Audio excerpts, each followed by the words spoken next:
And this is a Fox News Alert this Friday night. Welcome to Hannity. We have three major breaking news stories at this hour. Chaotic protests breaking out all across the world today after one former Hamas leader called for an International Day of Jihad.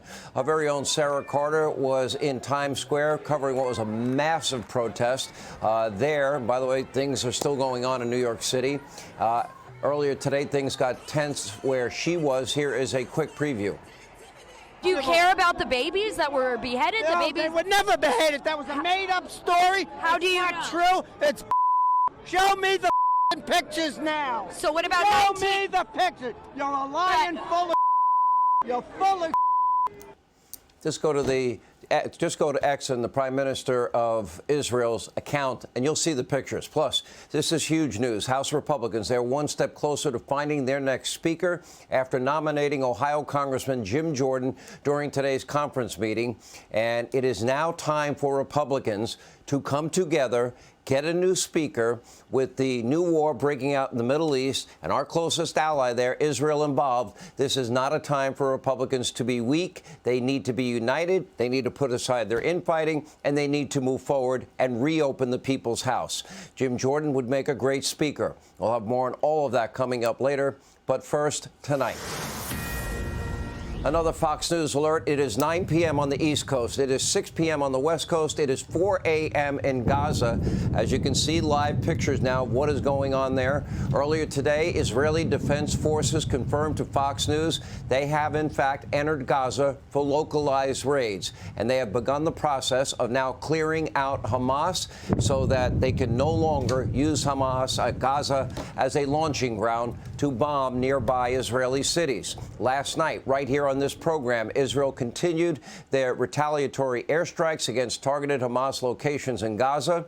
We have reports now indicating they struck at least 750 Hamas military targets just overnight. Last night, most of that happened during the 2 hours we were on the air. And as we reported last night, Israel issued a warning to civilians in northern Gaza and to the UN, giving them 24 hours to evacuate, and that window has now officially passed. According to a recent report from Fox News war correspondent Trey Yingst earlier today, some Hamas members are actually preventing civilians from actually leaving. They want to leave. They want to listen to the warning. But yet Hamas wants them to be human shields. Why? They think that will protect them. Another sick side of Hamas, an evil side of Hamas. Take a look.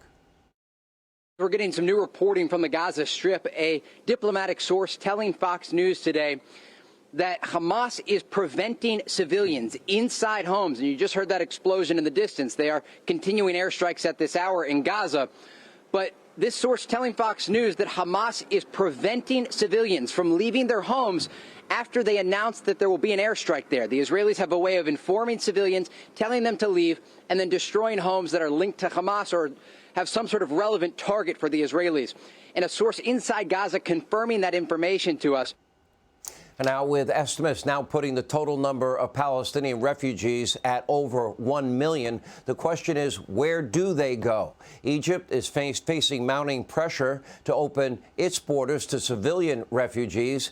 So far, they have refused. So why won't they open their borders, at least to women and children, maybe seeking refuge? Well, you do have to remember one thing, and that is, as we have been showing you this week, children in Palestine, they are radicalized from birth. They are indoctrinated as young children to have hatred of, quote, the Jews from the earliest stages of life. They are taught to hate and, quote, kill Jews. Here's a reminder of their disturbing programming. These are cartoons for children, shows for children.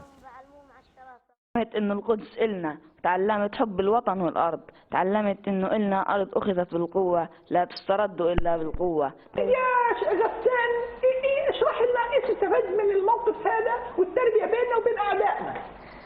لأنه اليهود أطفالهم بعلموهم على الشراسة والدمار والقتل والطخ. تقذف بيدها الصغيرة وجوه الدمار الحقيرة، رآها العدو كره طفولتها، كره بطولتها، صوب البندقية وأطلق الرصاصة. Well, we've come a long way from Bugs Bunny and Tweety Bird. Here is what needs to happen with Israel as of tonight. Gaza can no longer be used as a launching ground for Hamas to fire rockets into neighboring, very near, very geographically close Israeli cities. Israel must end this as a staging ground for Hamas, as Gaza is so close to Israel geographically. What happens next is there will be full-on war, conflict, shootings, bombings, exchanges. People on both sides are going to die. Sadly, innocent people will die. Our prayers tonight are with the Israelis that now have to defend once again their homeland and the innocent, human beings that are used as shields so that Hamas could, try and protect their own lives, being the cowards that they really are. Because you know what? But all of this could stop. All of it could end right now. If Hamas, the terror group, would lay down their weapons, lay down their arms, stop using human shields. But don't hold your breath. Why would you expect a terrorist group with such vile hatred in their hearts to ever have any empathy, any awareness of the carnage that they are causing? This is a group that is founded in their principle, their charter, with the idea that Israel must be destroyed. They use hospitals as human shields, along with schools. And now, according to reports, they plan on using Israeli civilian hostages as human shields. They're already using Palestinian civilians trying to leave as human shields. Why? Just to advance their radical ideology. If Hamas laid down their arms today, nobody would die. Nobody needs to die. The inevitable, senseless loss of life, it could all be prevented. Israel could enter Gaza. They can prevent future attacks from happening on their country. But if Israel were to lay down their arms, as some on the radical left have called for, well, it would be not just a ceasefire. Israel would cease to exist. The brutal Hamas terrorists, who have no regard for human life, or Hezbollah to the other side of Israel, would completely destroy Israel. They have said so. They have plotted. They have planned. They have schemed to do so. And meanwhile, today, Iran's foreign minister warned Israel of new fronts opening up in the war if they don't stop their retaliatory strikes, meaning defend themselves, which Iran is now referring to as war crimes. That's a bit of a joke, a sick joke.